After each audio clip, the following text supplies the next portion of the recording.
Good evening.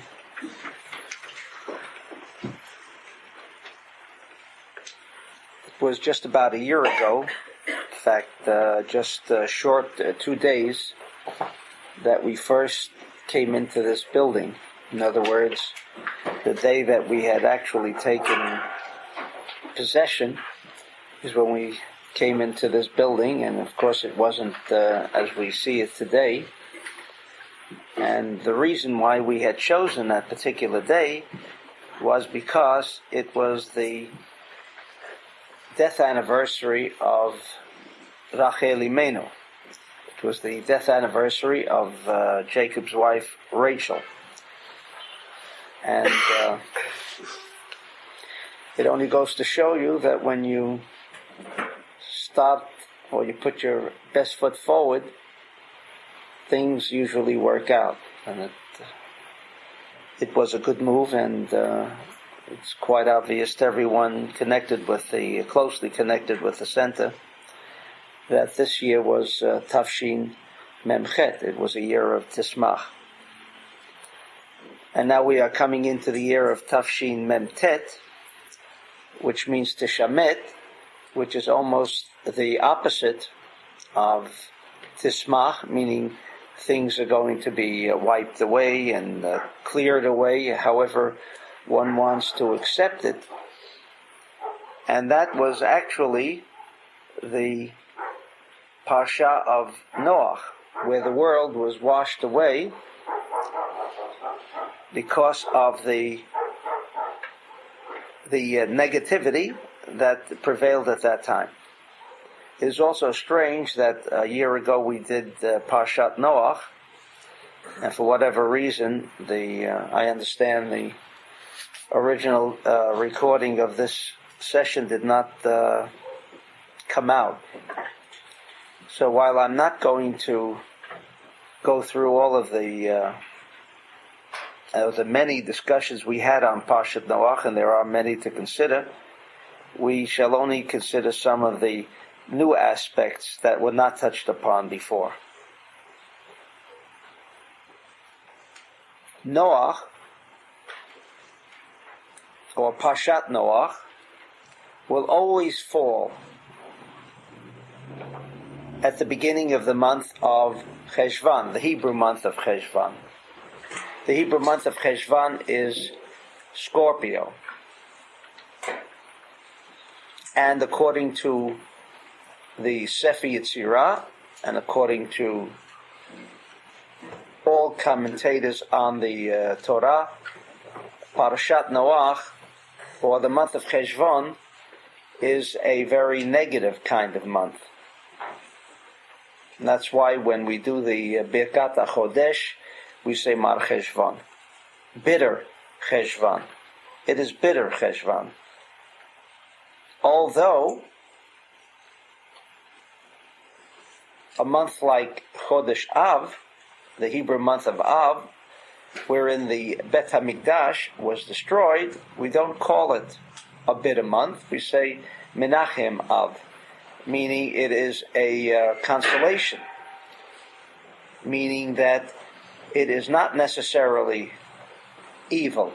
It was, again, a cleansing process, selection, which takes place throughout history, where some call it natural selection. From a Kabbalistic point of view, we do not consider something natural, meaning without a cause, because the scientists use the word nature only to examine and resolve some of the difficulties by saying what we don't know, we'll call it nature. But in effect, what they're saying is we don't know, and so when we don't know, we have another word for it. We call it nature. Not that we understand what nature means. And this month, in the month of Scorpio, Cheshvan, there was another washing out of everything. And it is not by chance that Rachel passed away during this month. In fact, not only did she pass away this month, but as the Zohar, and we shall shortly quote the Zohar, she passed away this month and was not buried in Hebron, in the cave of Machpelah. Jacob had two wives, Rachel and Leah. The one that was buried together with him in the cave of Machpelah in Hebron was Leah, not Rachel. And it says that the reason that Rachel was buried where everyone could observe her, Begalui, was so that the Jews, whenever they were troubled, it would be Rachel mevakeh al baneha. She would always be weeping for her children. I'm just repeating now what is stated and what has been accepted as Rachel being the woman that could be counted upon to assist and support Jews when they were in trouble. There is another aspect to this month that we will try to bring together concerning this month of Scorpio and why it is called Noach Cheshvan. In Malachim Aleph, in Kings, there are two books to Kings, but volume number 1, chapter number 6, verse 37 and verse 38. And this concerns the building of the Beth HaMikdash. And it says in verse 37, in the 4th year was the foundation of the house of the Lord laid. In other words, when did King Solomon begin to construct the Holy Temple? It was in the month of Ziv. What is the month of Ziv? And so all of the Zohar and many other commentators refer to the Chodesh Ziv as Taurus. Now again, is this a book telling us a little history? And so for those of you familiar with Kabbalah, that Rabbi Shimon always said that if anyone treats the stories of the Bible and of Noach, of the prophets, is a fool and never will come to the realization of what the objective was in writing down the stories and parables of the Torah in the first place. In other words, the only reason for recording of history was to provide us with a form of energy. It was not to provide us with information or even to provide us with a religion. It was only set down by which we would be able to take better control of our own lives. And therefore, when they said, or when the prophet here says, in the month of Ziv, in the month of Taurus, Solomon began the construction of the temple. Now you think he had no other month to choose from, and he just decided, well, you've got to begin one month, or he'll choose this month. Obviously, the Zohar and every other commentator says no. Solomon was a wise man, and when he chose the month of Taurus, Iyah, to start the structure of the temple, we know that he had a reason. He was fitting in with the cosmos. He was making an attempt that at the beginning of this temple, what was the temple? The temple was a satellite for all the awesome power of the cosmos to prevail over the whole world. The world was at total peace during the time that the temple existed. There were no wars. There was no conflict. There was total serenity and peace. And King Solomon knew, said the Zohar, and that's why the prophet says, Yusad bet Hashem b'yerach ziv. In other words, he didn't indiscriminately choose this month, but he knew that in order for the temple to serve its purpose, and it was only a physical structure, but to have the kind of energy and structure that was necessary to be able to bring all of this light, all of this energy to the whole world, it was out of necessity that he should and must begin the construction of the temple in this month. We have a question. This month of Iyar is known to, I guess, all of us, that this is the month of Holocaust. Chodesh Iyar is the month of Holocaust. This was the month that the plague destroyed, out of selection, 24,000 students of Rabbi Akiva. This was the month that he chose. We also know that this was the month that Rabbi Shimon passed away, Rabbi Shimon Bar Yochai. That maybe not today, because people have been thrust into ignorance and placed in the dark, and so it is only the primitive Sephardic Jew that's still 100,000 or 200,000 that still visit the cave of Rabbi Shimon on Lag BaOmer. That's only now left to the Kabbalists and the primitive Sephardic Jews. The rest of the Jews in Israel do not or no longer visit the cave of Rabbi Shimon Bar Yochai because they see no significance. But again, Rabbi Shimon, we know, did not die in the month of Iyar. He chose that day to die. He chose that day to die. The same reason that King Solomon chose this month to start the structure of the temple. Now in the following verse, again, he doesn't even want to say the second month. See, the prophet doesn't say the second month. It's a code, b'yerach ziv. Now, what does ziv mean in Hebrew? Flowing. Flowing. It also means flowing of light, of energy. That's why it says b'yerach ziv, and it doesn't say the second month. Because the second month is a high-powered month of energy. But yet a plague came about. Then in the verse immediately following, in verse 38, it says, and in the 11th year, b'yerach Bul, in the month of Bul, hu chodesh hashmini. Now, if you don't know what month Bul is, Bet Vav Lamed, it is the 8th month, which means the month of Scorpio. Hu chodesh hashmini, kala habayit. He completed the structure of the temple.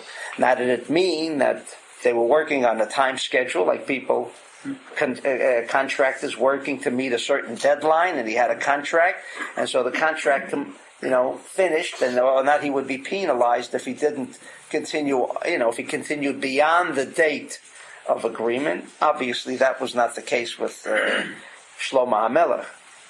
It says he finished the structure of the temple in the 8th month. Again, he chose a month of destruction. He chose a month of destruction of the entire world. Chodesh Iyar is a month, according to the halacha, is a month that you refrain from joy, you refrain from there is a custom not to make weddings or any other smachot, any other forms of festivities and joy during this month of Iyar, because, as was the reasoning behind the Kabbalah, that since this month is such a negative month, one would not want to begin a new venture. You don't start a new business in Chodesh Iyar. You don't, although on Lag BaOmer, you can get married. That one day, but not the rest of the month. On the day that Rabbi Shimon passed away is the day that you can get married. But other than that, this is not the month to perform any weddings or festivities of joy, or beginning new ventures and so forth. He chose that month to begin. And he chose the month of the total destruction of the world to complete his structure. And we're not really interested, and who would be interested to know when he began or when he completed? The fact to most Jews is that there was a temple. Why did the prophet have to tell us? And not only that, these 2 months have a code name. One is Ziv, one is Bull. Why not just call them by their names?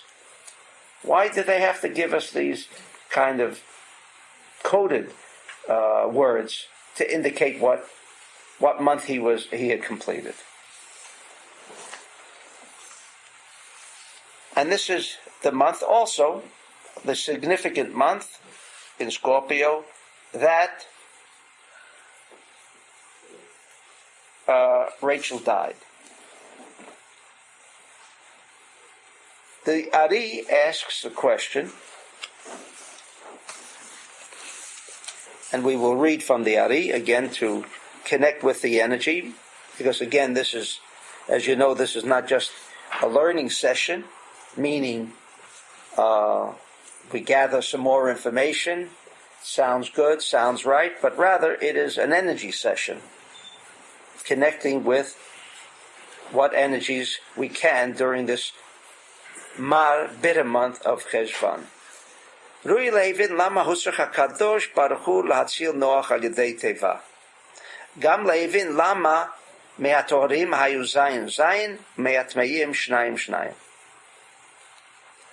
If you recall, when Noah was told about the flood, he was then told to take pairs of animals, and from the clean ones, the Tahorim, he should take 7 and 7, and from the Tmeim, 2 and 2. Now again, even Rashi, the commentator, asks on this verse, why 7 and 7? I mean, what is the difference between 7 and why the clean animals he was told to take 7, and why the unclean animals he was told to take 2? And furthermore, there were no such things as kosher animals and non-kosher animals. The first time the idea of kosher or non-kosher came into existence was at the time of Mount Sinai. We know that Noah there's the Noahide mitzvot, there are only 7 precepts that Noah was commanded. No more than 7. He was not commanded to adhere to the dietary laws at all. And so this troubled Rashi. And so Rashi says he studied Torah, and he knew that one day in the future there would be a necessity of the animals to be brought for sacrifices. Okay, so they would be brought for sacrifices. Was there a problem? You mean that since they would have to bring kosher animals for sacrifices, there would not be enough to go around, and therefore he was told immediately they should start with 7-7? But as we know, contrary to popular belief, that Rashi is the most simplest commentator on the Torah, and yet one who delves into the Torah understands that Rashi is the most difficult commentator. In other words, if you do not delve into the words of Rashi, one can never understand. It's only Kabbalah that makes things rather very simple. But Rashi was very choosy, and he selected the particular words that he used, but then he left much to be desired, and so we don't understand. What did Rashi want in explaining the fact that he was told 7 and 7? And what did Rashi mean that at a later date there would be a necessity for bringing these animals for sacrifices? But for one who learns Kabbalah, he immediately would understand what the number 7 means and what the number 2 means. And therein lies the secret. And that's what Rashi really means. Why was he told to bring 7? and 7. Was the Torah really discussing the fact that if it would be 7 and 7, when he begins off 7 and 7, so a few thousand years later, when the temple was constructed, they would now have a tremendous amount of animals. You see, if they only began 2 by 2s, there would be so few to begin with, and so they may not be enough to go around when the temple would be constructed several thousand years later. Doesn't sound logical. It is not logical, and that was never the intent of the verse. But as we said, as the Zohar says consistently, every word is a concealment. And it is to teach us a hidden message. A hidden message. It is just like a human being who has a body and a soul. The soul does not become expressionable until there is a body. If a person dies, the soul does not die, but the soul is no longer permitted to express itself because it requires the body. Therefore, the body, which is the clothing, the cloak of the internal understanding of the Torah, had to be written the way a body is. You can't tell a person by looking at his body. You can't tell a person by looking at his face if he has a kind face or not a kind face. It's no way to know what internally is going on. So one must delve below.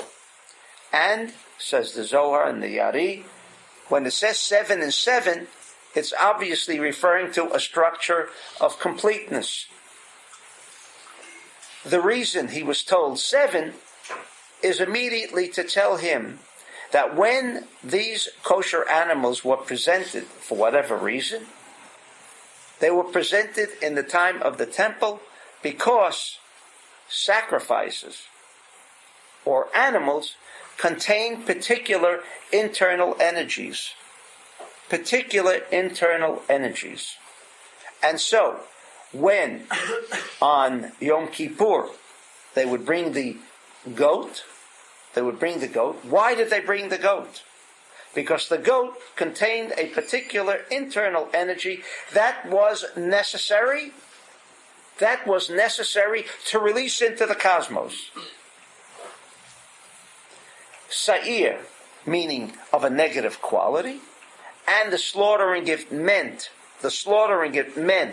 that it was sweetened, and it was a release. It was like a time bomb release, or today they have time releases in medicine.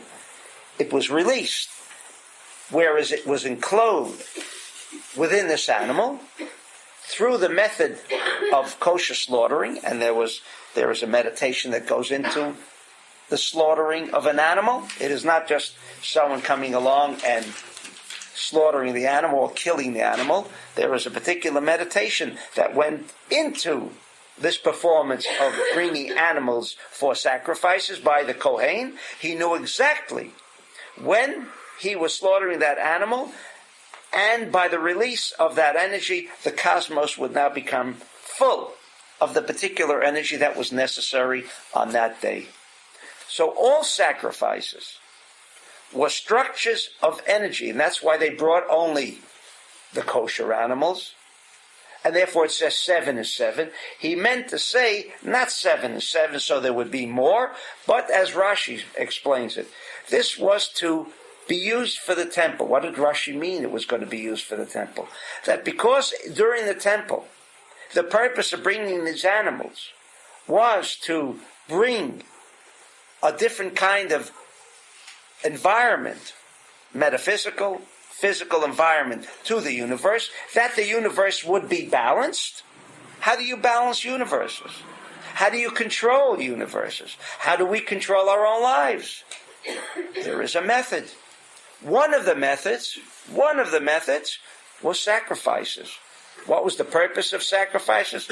Never should anyone think that the purpose of sacrifices was to appease the god, or, as the idol worshippers would say, to appease the gods. God needs an animal, and we appease God. It says, true, reach nichoach laHashem. It says we're giving him a burnt offering that will please him. What do you mean please him? He needs to be pleased. It would be a total corruption for any of us ever to assume that God needed this kind of pleasure. Because the moment you make that kind of statement, you are immediately denying what God is about. You are assuming God is like my father or my mother or my sister or my son. I'd like to please them. You bring them a gift and you please people.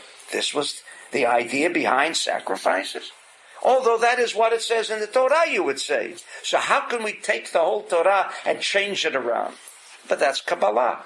Rabbi Shimon said this could never have been the intelligent interpretation of the Torah. It's a corruption, says Rabbi Shimon. It is a corruption to assume that. Therefore, it says 7 is 7, because when you have a structure of 7, you have a total structure. That is a structure of energy that can do a particular job. The flood took place in this month. Not another month, this month. Why did God choose this month? So as you know, because there are no holidays this month, therefore it's called Noach Cheshvan. Some of the commentators say there is no holiday. So most people, meaning students of the Bible, say, now you know why it's an evil month? Because there is no joy in this month.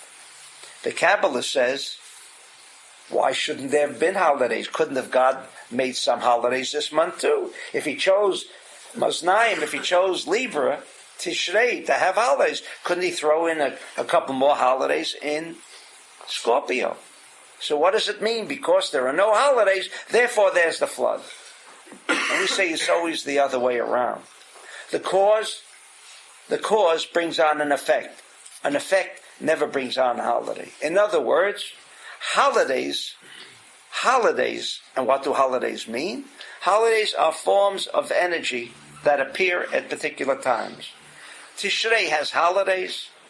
Shavuot is a holiday. It does not mean a day of celebration in terms of celebrating, getting together, having a family meal together. That is not what the holidays are for. The holidays were meant for one specific purpose. To define for us what's going on in the cosmos. What's going on? For most of us, we are robotic consciousness people. We think with our ego that we are really in control of our life. But who here in this room, other than those who come on Rosh Chodesh and want to control their destiny, or come maybe on a Shabbat and want to control their destiny, who here in this room who has not tapped the energy of the cosmos can say, I know when I'm on the highway, nothing is going to happen? For most people, even maybe in this room, and certainly for all the people outside of this room, if I'm lucky on the highway, I won't have an accident. If I'm unlucky, some drunk will come into me, and I had no control over that drunk, because I was driving carefully, but he came out of nowhere. So most people do not have control over their lives.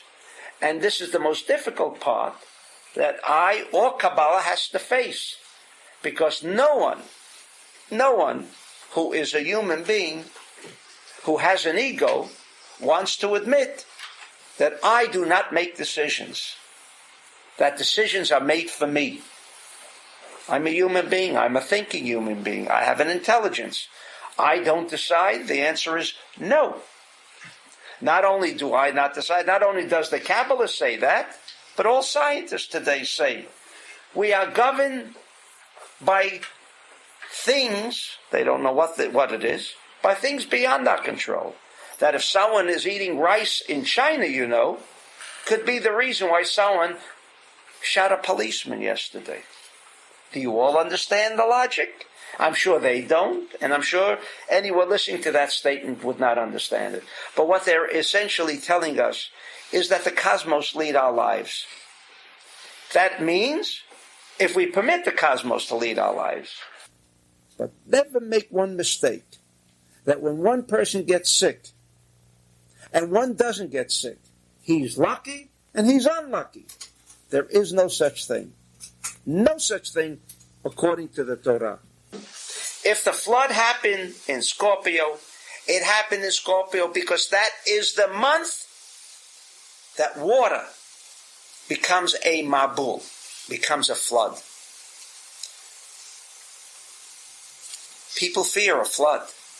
In New York, we don't have to worry about floods, but there are many areas throughout the world that there is always the fear of flood.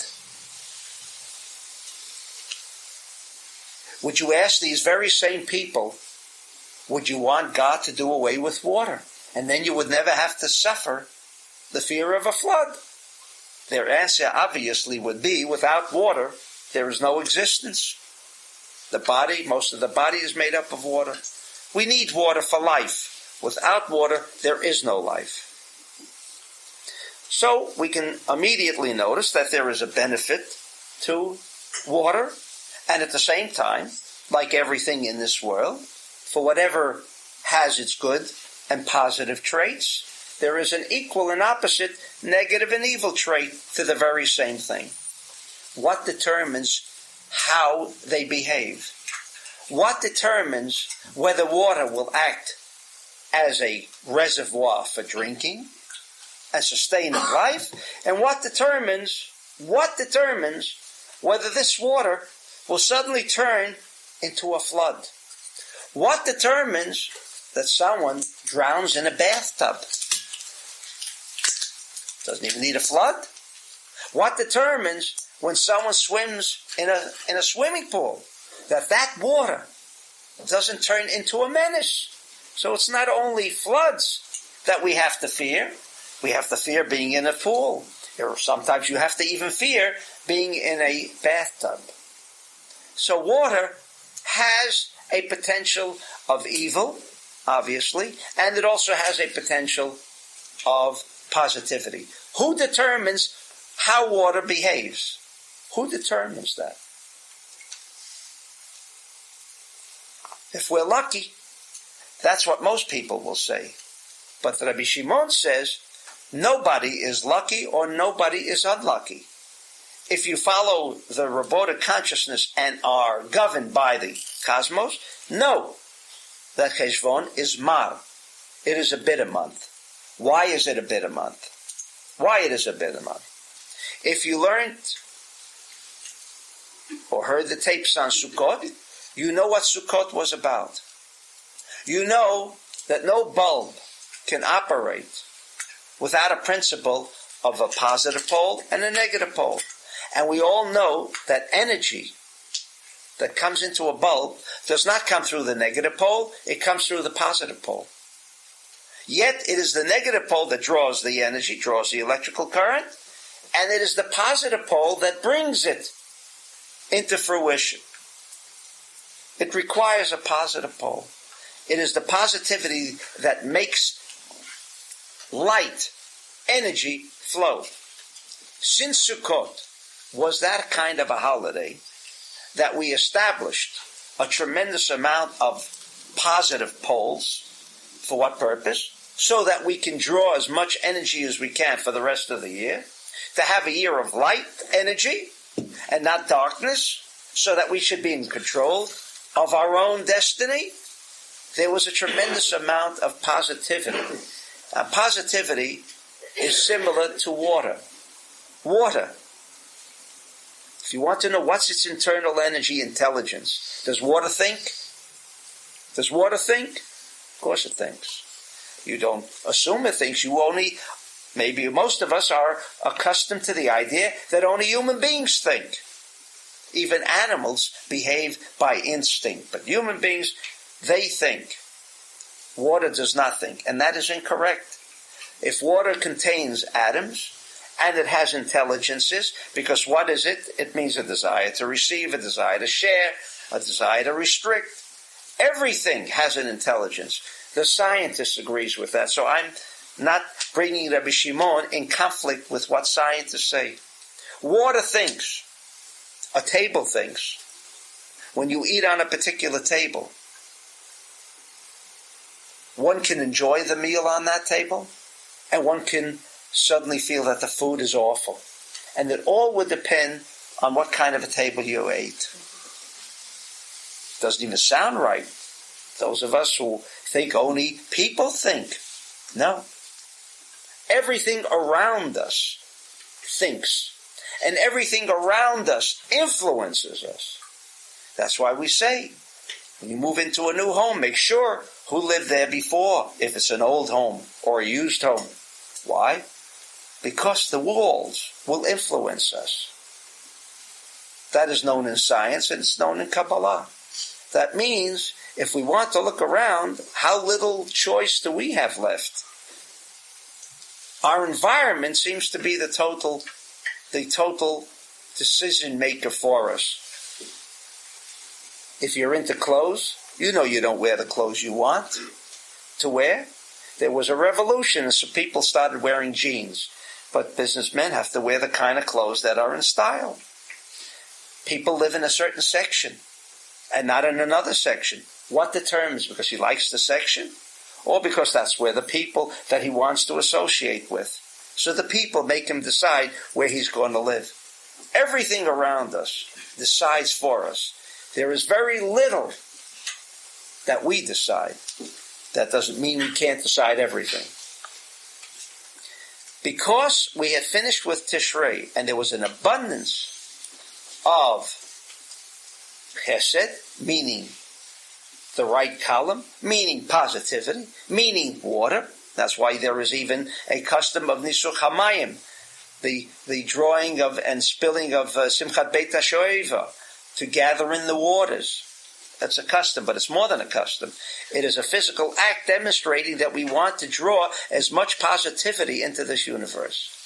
So because Tishrei brought about so much positivity, meaning water, there's an abundance of water. That's why we even have the prayer of Mashav Aruach U'Moed HaGeshem. In other words, there is water that comes in the form of dew, tal, and then there's water that comes in the form of Geshem. Both water. One is a tremendous flow of that water, and one is drop by drop, dew, water. But in this period, the reason we say Mashav Aruach U'Moed HaGeshem, because we want to control that flow of positivity. It doesn't only mean the water, it means because the cosmos are now full with this kind of superfluous, let's say excess of water, excess of positivity. If that is the case, then if there is any month that should be a perfect month, should be the month of Scorpio. Should be the month of Scorpio. Because it has an abundance and an excess flow of positivity. At least it answers one of our questions. Why did he complete the temple in that month? Why did he complete the thing? Because he wanted to round it out with positivity. So why he chose this month in particular? But it's called the month of Bull. Bet Vav Lamed. In Hebrew, it means stamp. Bulim. A bull in Hebrew. Now, where did they get the idea to call a stamp? A stamp, bull. Who thought up of the idea?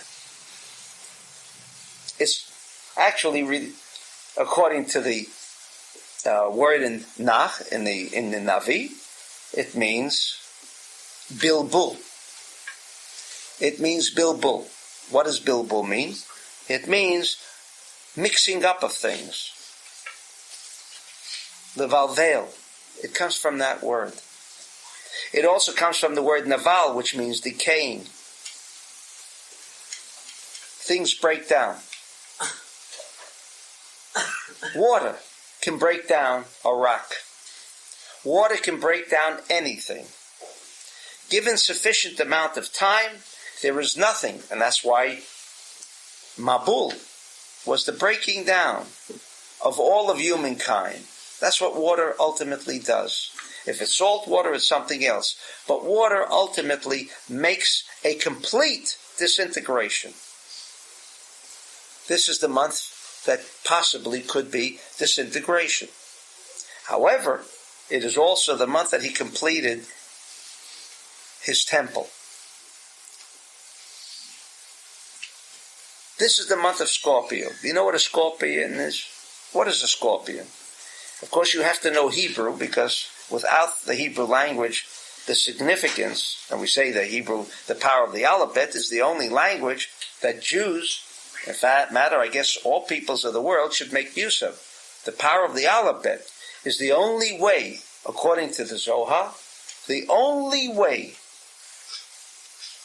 that we can control the whole of the cosmos, that we can control our own destiny. The only way is through the power of the alphabet. No other way. And that's why you know that we encourage people who can't read Hebrew never to read the English unless you'd like to know what it says. But don't ever believe for a moment that knowing what the words mean, but without scanning the words at its minimum, that you have made any connection. No connection whatsoever. In other words, if you should pick up a book, a prayer book, or let's say Psalms, which are in English, and read them because they appeal to you, it means something to you, remember and know that you have made no connection. You have made no use of those prayers if they're recited in English. But if you don't know how to read Hebrew, then at least scan the Hebrew word, because we know the power of scanning. When you scan, you make a connection with the Hebrew words. But the fundamental idea is that only through Hebrew, the Hebrew letters, can we come to the realization of controlling our own destiny. Who gave the name Akrav, which is in Hebrew, the name of scorpion? Some people might say, well, you have to call it something, so someone put together a few letters and said this will call scorpion Akrav.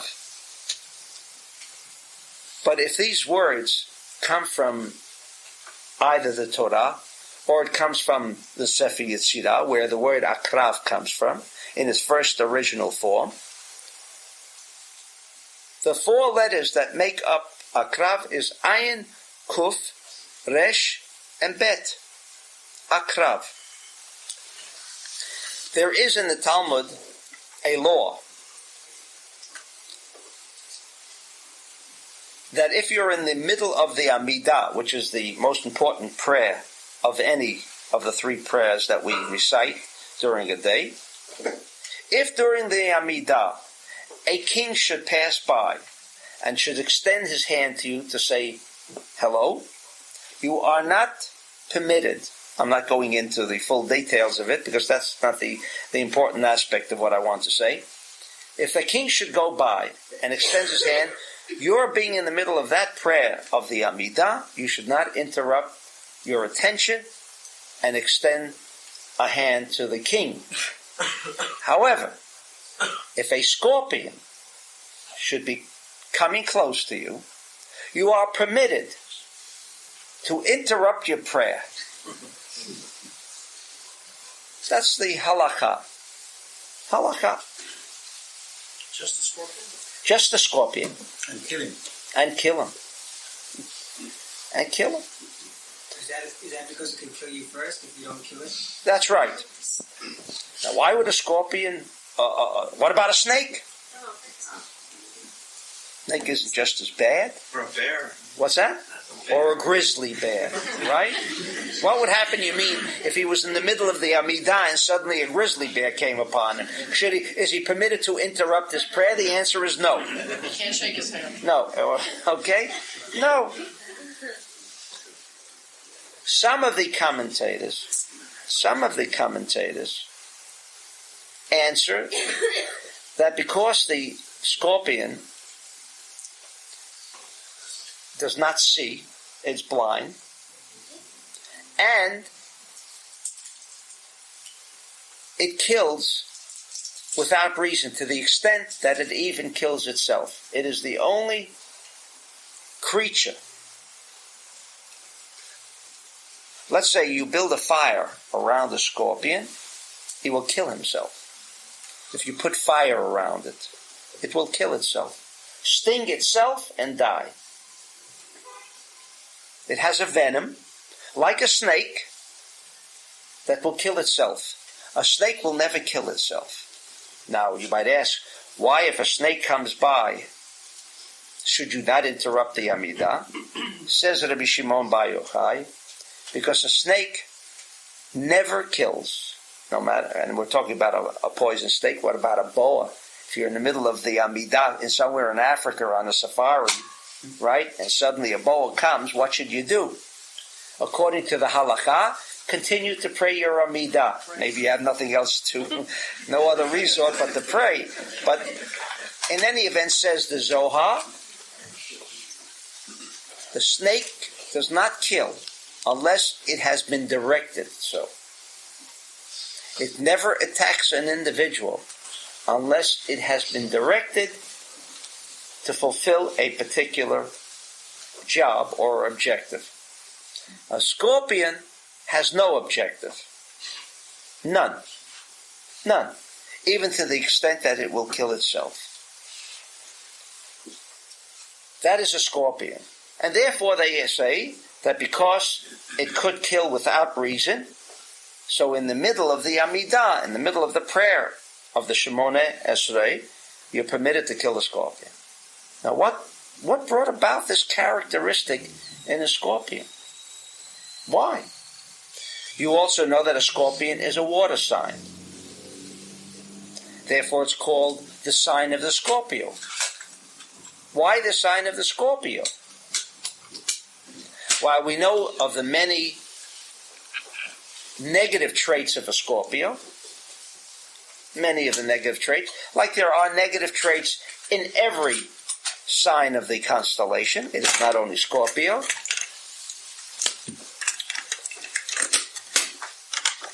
The scorpion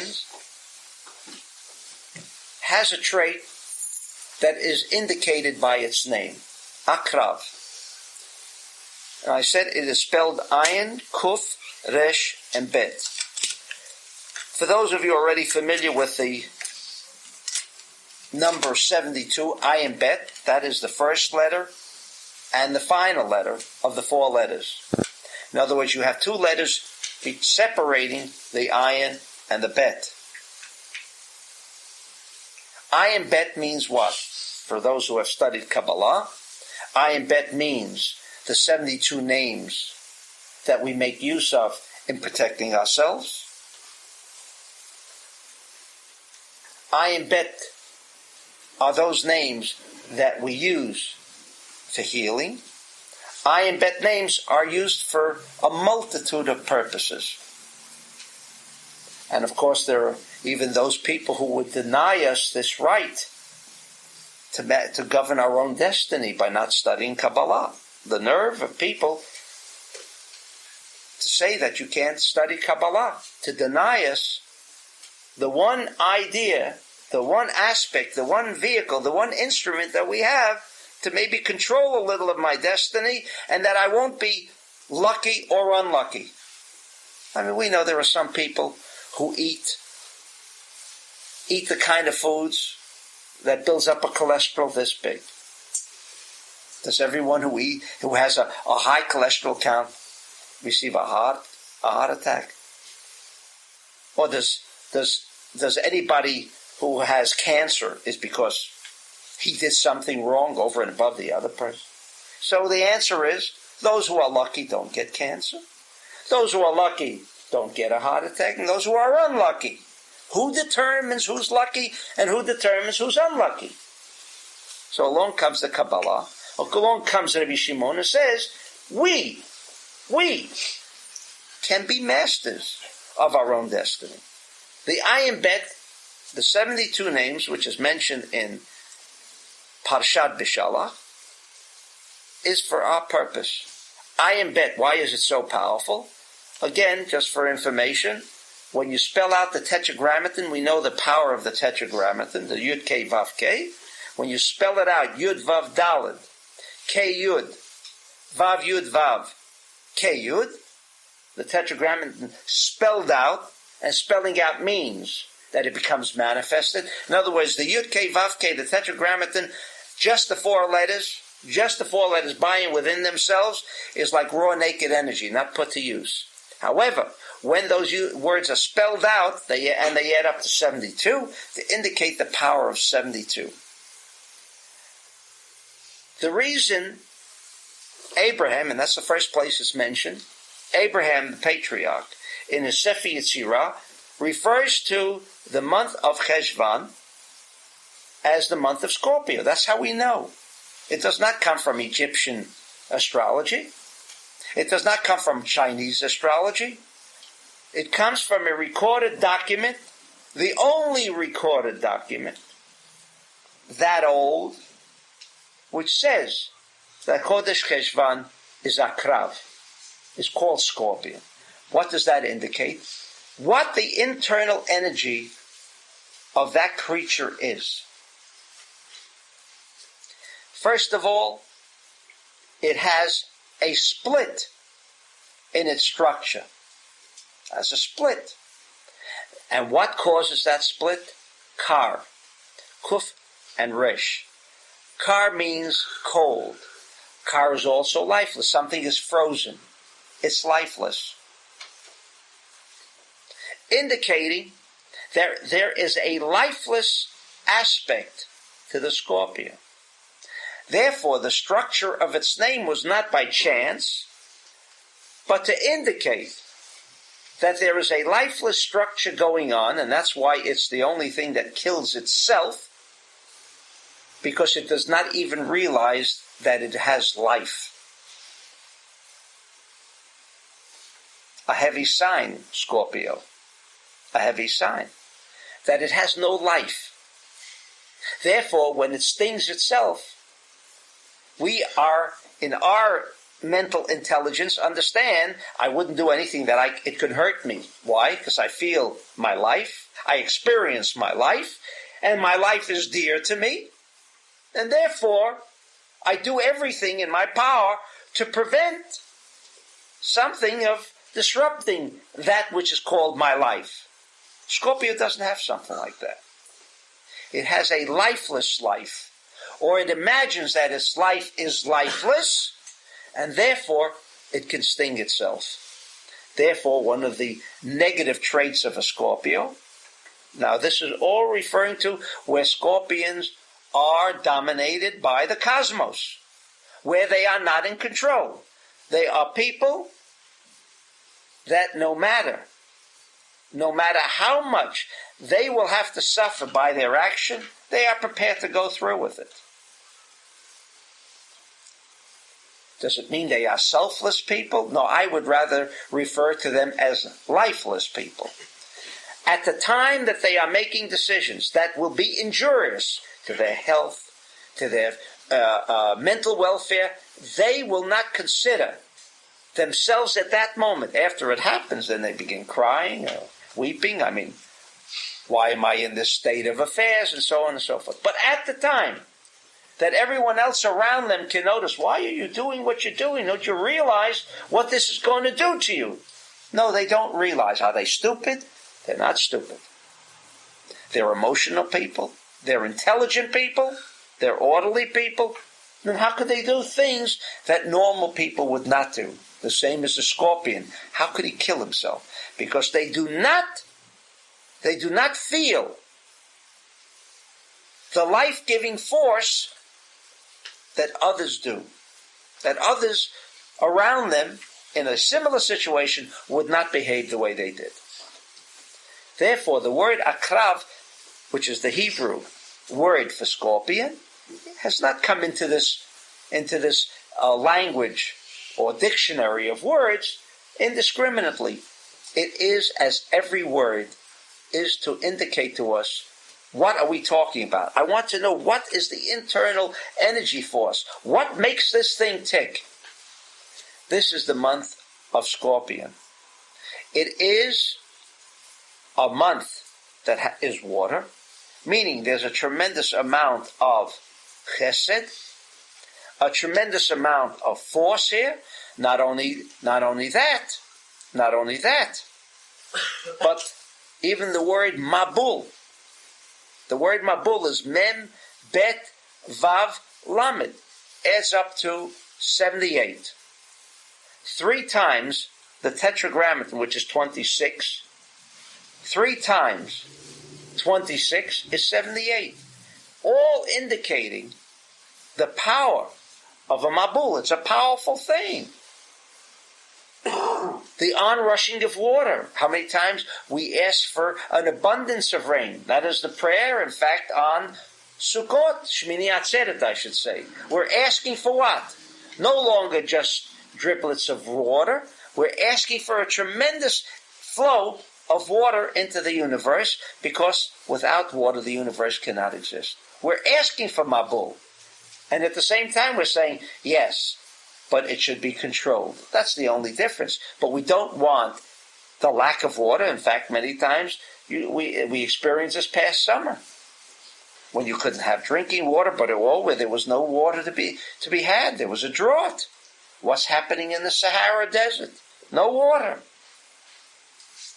So you think they would love a mabul? Of course they would. It would bring an abundance of water.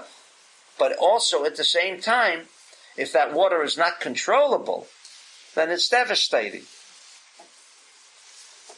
In the month of Scorpion, there is a tremendous influx of water. To such an extent, and now we want to understand why we've explained the idea of a scorpion, it does not feel what we call the Or de Chachma, the light of wisdom. It is a term for the force. For the force.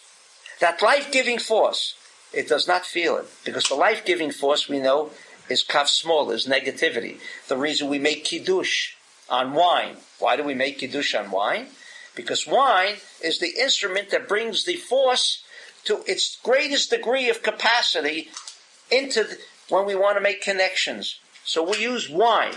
Why do we use wine? Because wine is that channel, that conduit that brings to us the life force. But in a scorpion, the life force almost is non-existent. It's not felt. Although there is something called harais. Something called harais. Right? It burns. So that means that there is a force in water. There is even a force that could be felt. But in Scorpion, this month, it is a month that you cannot, unless you're overcoming or you're rising above the influence of Scorpion, to feel the force. And therefore, if you don't feel the force, people should not get married this month. People should not begin new ventures this month. People should not undertake new undertakings this month. Why? Because the life force is almost like it's non-existent. All right, we'll take a break over here for a couple of minutes. There's refreshments or whatever.